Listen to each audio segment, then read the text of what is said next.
선물의 힘. 예술은 선물이다. 선물은 거래가 아니다.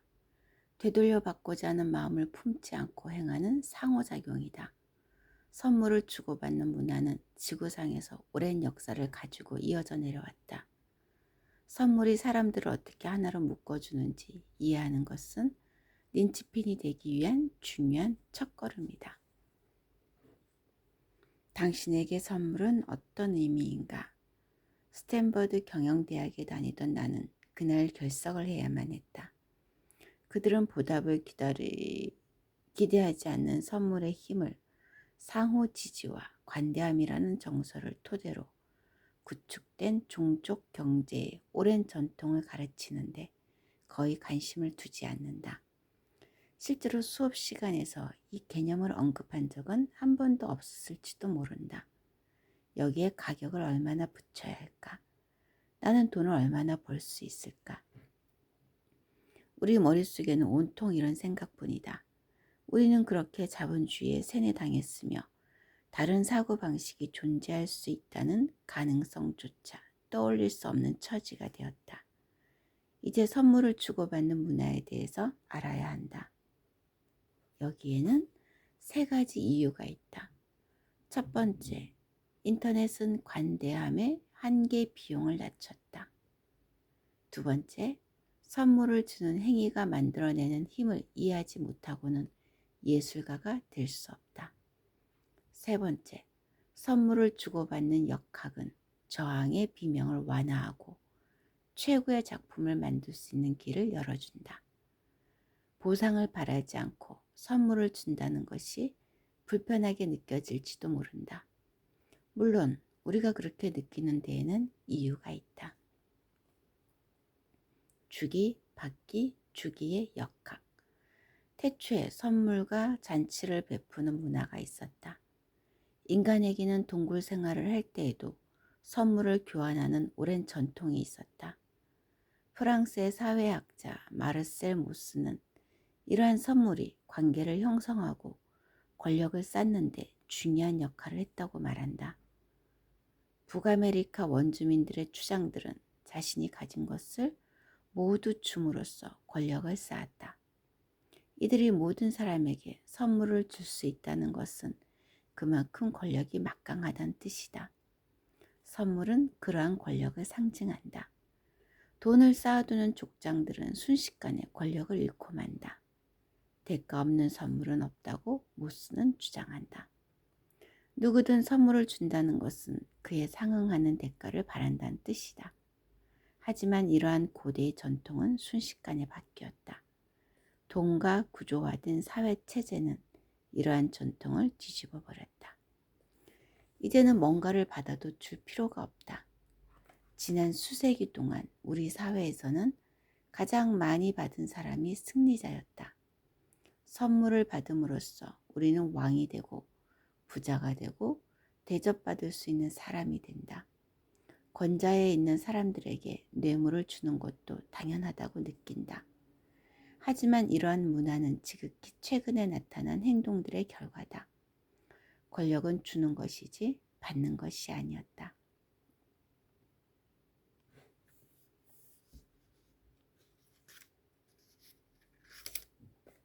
권력은 주는 것이지 받는 것이 아니다. 그러게.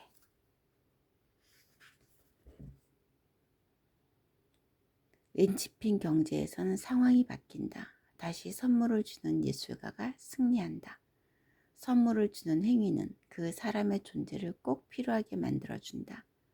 선물을 발명하고 예술을 창조하는 일은 시장이 요구하는 행위다.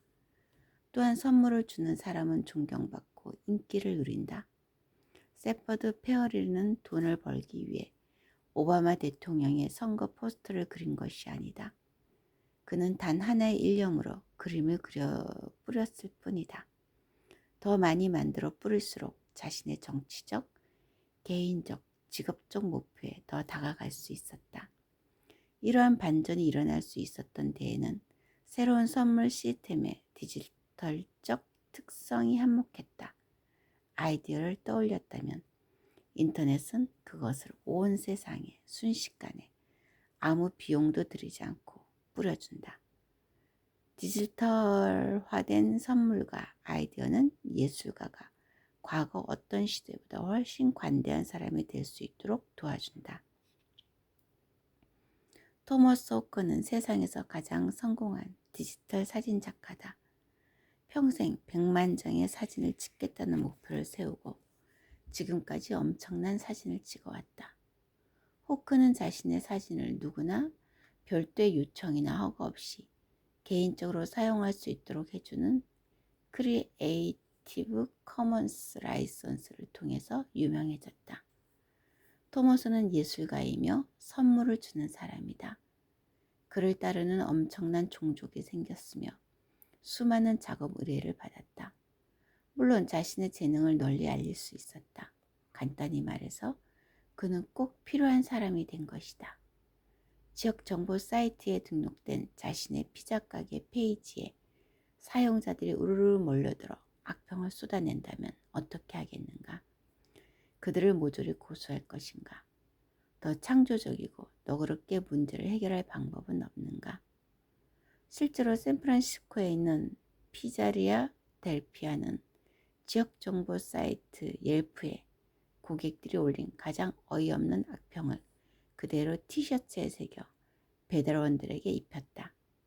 결국 이 티셔츠는 사람들의 눈길을 끌었고 온라인을 통해 순식간에 세상에 퍼져나갔다. 별다른 비용도 들이지 않고 수백만 명에게 웃음을 선사했다. 델피아는 스스로 조롱거리가 됨으로써 고객들에게 선물을 주었다. 오, 상상도 못할 일이네. 우리에게는, 우리 같은 진지충들한테는 상상도 못할 파격적인 일이야. 보상할 수 없는 선물의 가치. 켈러 윌리엄스는 새로운 시대의 명인이자 천재며 기타리스트다. 디지털 루프를 이용해 8대의 기타를 동시에 연주한다. 무대 맨발로 올라서서 사운드를 배합하고 기타를 세밀하게 세팅한 믹싱 보드로 오가며 이 소리 저 소리를 만들어낸다. 모두 라이브다. 미리 녹음해 놓거나 속임수 따위는 쓰지 않는다. 그의 콘서트는 선물이다. 관객들이 그의 연주에 보답할 방법은 없다. 아무리 많은 사람이 티켓을 사고 아무리 우레 같은 박수를 보낸다고 해도 켈리가 공연을 할 때마다 쏟는 노력, 준비, 천재성에 견줄 수 없다. 그리고 그는 자신의 음악을 온라인에서 공짜로 뿌린다. 누구나 돈을 내지 않고도 다운로드하고 공유할 수 있다. 우리가 그에게 보답할 수 없다는 사실은 그의 선물이 왜 그토록 가치 있는지, 또 왜 그토록 많은 사람들이 그를 가까이서 직접 볼 수 있는 특혜를 누리기 위해 기꺼이 돈을 지불하는지 알려준다. 켈러는 받으려고 하지 않고 자신이 가진 것을 베품으로써 자신의 종족을 구축했다. 이제 마케팅은 리더십이다. 여기서 리더십이란 비슷한 생각을 가진 사람들을 연결하고 하나의 종족으로 만들어내는 것이다. 켈러의 베푸는 리더십은 자신과 종족의 관계뿐만 아니라 종족의 구성원들끼리도 서로 관계를 맺게 해주었다. 그의 팬들은 서로 친구가 된다. 마치 윌리엄스가 베푸는 선물을 공유한다는 이유 하나만으로 믿을 수 있는 사람이라고 생각하는 것이다. 자본주의는 모든 교환이 공평해야 한다고 가르친다. 상품이나 서비스의 교환도 역시 마찬가지다. 켈러를 비롯한 여러 아티스트들은 어떤 방식으로도 충분히 보상할 수 없는 선물을 주라고 말한다. 이것이 바로 린치핀의 생각이다. 대량 생산은 예술이 될 수 없다. 시스템의 일부가 되는 순간 예술은 더 이상 존재할 수 없다. 예술가는 모든 것을 흔들어 놓는다. 손길이 닿는 대로 모든 것을 새롭게 발명한다. 쏟아지는 정보를 받아들여 놀랍고도 새로운 결과물을 창조해낸다. NBA는 예술가를 어떻게 분류해야 할지 몰라 종종 애를 먹는다. 예술가들은 시키는 대로 따르지 않고 어디로 튈지 모르고 측정하기도 어렵다. 경영대학에서 배운 것들이 모조리 무용지물이 된다. 소비자들은 예술가를 좋아한다. 투자자들도 마찬가지다. 예술은 곧 현 상태를 개선할 수 있는 기회를 상징하기 때문이다. 예술은 현 상태를 싸구려로 만들지 않는다. 예술은 공동체를 형성하고 공동체는 모두를 위한 가치를 만들어낸다. 아일랜드 록밴드 U2가 순회 공연을 할 때 이들에게 순회 공연은 매일 밤 새로운 예술을 할 수 있는 기회가 된다. 돈을 벌기 위해 진부한 틀에 맞춰 순회 공연을 하는 순간 그것은 예술이 아니라 한낱 기념품을 만드는 공장이 될 것이다.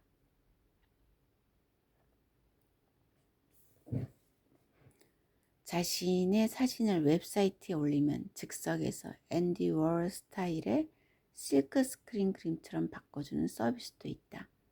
이것은 예술적이라고 할 수 있을지는 몰라도 예술은 아니다. 땡땡땡 스타일이라는 이름을 붙는 순간 그것은 더 이상 예술이기를 포기하고 대량 생산의 일부가 된다는 뜻이다. 그렇지. 팀워크에 대한 오해. 로버트 링거의 최고가 되는 법은 이제껏 내가 읽어본 책 중에 가장 해로운 경영서다. 이기심에 대한 경의는 시대적 산물이었겠지만 그로 인해 수많은 사람들이 그릇된 길로 들어섰을 것이다. 린치핀이 되기 위한 노력은 이기적인 행동이 아니다. 린치핀은 너그럽게 행동한다. 주는 행동은 곧 감정노동과 선물을 줄 수 있는 플랫폼을 마련해 주기 때문이다. 꼭 필요한 직원들이 내놓는 아이디어를 두려워하는 상사들이 많다. 그들은 오히려 혼자 튀지 말고 팀워크에 집중하라고 다그칠지도 모른다. 상사나 코치나 선생들이 팀워크를 이야기하는 것은 곧 내가 시킨 대로 하라는 의미다. 하지만 팀워크는 멀뚱멀뚱 서 있다가 두목이나 관리자가 시키는 일을 바로바로 해치우는 것이 아니다. 협조적이고 수동적이며 유용할지 모르지만 그것은 팀워크가 아니다. 내가 아는 성공적인 린치핀이 되는 유일한 방법은 다른 사람들이 린치핀이 될 수 있도록 도와줄 팀을 만드는 것이다.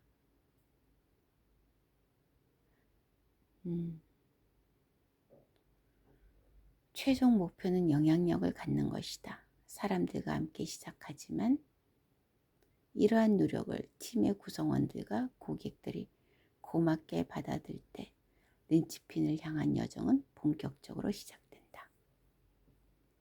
호외주의에서 벗어나라. 주는 만큼 받고자 하는 것은 인간의 본성이다.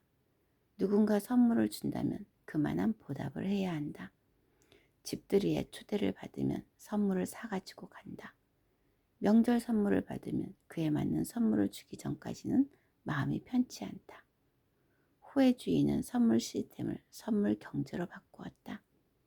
어느 순간 선물을 주는 것은 구속의 도구가 되었다. 보상을 바라지 않는 선물이 아니라 대가를 달라고 요구하는 행위가 되었다. 그래서 마케터들은 싸구려 경품을 활용해 호혜주의의 충동을 자극한다. 이러한 태도는 우리 예술을 불구로 만들 수 있다. 대가가 돌아오든 말든 신경 쓰지 않고 선물을 주는 것이 가장 좋다. 12번 테이블에 앉은 손님을 정성스럽게 대접하는 것은 그가 팁을 후하게 주는 손님이든 아니든 상관없이 할 수 있는 일이다.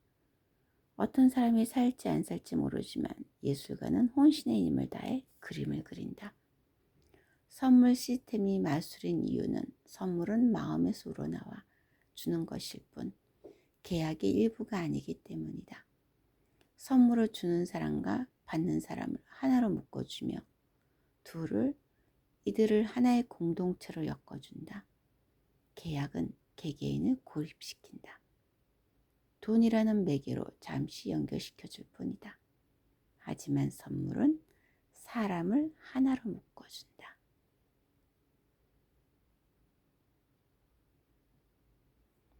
나눠줄 것이 있다는 기쁨. 배고플 때 관대해지기란 참으로 어렵다. 하지만 관대해지면 배고픔을 겪지 않는다. 여기에 모순이 있다. 한 경영 코치가 각종 유익한 정보와 비결들을 엮어서 200여 쪽에 달하는 전자책을 만들어 공짜로 나눠준다. 자신이 아는 것을 온라인에서 공짜로 뿌리는 것이다. 이것은 너그러운 것일까? 어리석은 것일까? 나눠줄 지혜를 가지고 있다는 사실을 이보다 분명하게 드러낼 수 있는 방법이 있을까? 선물은 우리의 예술가적 욕구를 만족시켜줄 뿐만 아니라 세상을 향해 나눠줄 것을 많이 가지고 있다는 사실을 알리는 신호다. 이러한 신호는 사람들을 끌어들인다. 자신의 컵에 물이 많을수록 더 많은 사람들이 그 물을 마시러 찾아오는 것과 마찬가지다. 파티에서 나를 만난다면 돈을 내지 않아도 좋으니 마케팅에 대한 조언을 구하기를 바란다. 나는 사람들이 내가 하고 싶은 말에 기꺼이 귀 기울여 줄 때마다 황홀하고 내 생각을 나눠줄 수 있다는 사실만으로도 기쁘다. 미투, 나도 그래. 선물은 받는 사람이 누리는 가치보다 주는 사람이 누리는 가치가 훨씬 크다. 덤바 넘버와 작은 세계. 영국의 인류학자 로빈 덤바는 종족을 형성할 수 있는 사람의 수는 150명을 넘지 않는다는 사실을 밝혀냈다. 150명이 넘어가면 너무 복잡해서 우리는 사람들을 제대로 파악하고 기억하지 못한다. 수만 년 동안 이동수단이 발달하지 않은 덕분에 우리는 유목생활을 하거나 작은 부락을 형성하며 살았다. 종족의 핵심 단위는 함께 생활하는 마을이나 유목 및 무리였다. 공동체가 지나치게 커지면 공동체는 나뉘고 사람들이 떠나갔다. 150명을 넘으면 누가 누군지도 알기 힘들 뿐만 아니라 관계를 맺기도 어렵기 때문이다.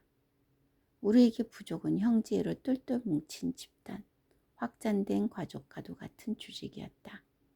우리의 뒤를 봐주고 성공할 수 있도록 도와주고 함께 일을 도모할 수 있는 사람들이었다. 우리는 낯선 이를 만나면 거래를 하지만 종족의 일원을 만나면 선물을 줬다.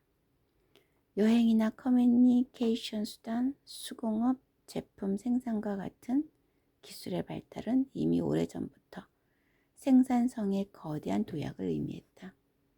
우리가 더 많은 사람과 거래하고 더 많은 사람을 고용하고 상호작용을 할 수 있을 때에만 이러한 도약은 일어날 수 있다. 우리 세상을 더 크게 만들수록 더 큰 도약을 할 수 있다. 하지만 세상을 더 크게 만들고자 하는 이러한 욕구는 세상을 작게 유지하고자 하는 우리의 문화적이고 생물학적인 바람과 충돌한다. 현대 사회에서 인간이 느끼는 엄청난 스트레스는 생존하기 위해 진화하고 적응한 작은 세계와 생계를 꾸리기 위해 이용해야 하는 커다란 세계 사이의 갈등에서 비롯한다. 선물은 받는 사람이 누리는 가치보다 주는 사람이 누리는 가치가 훨씬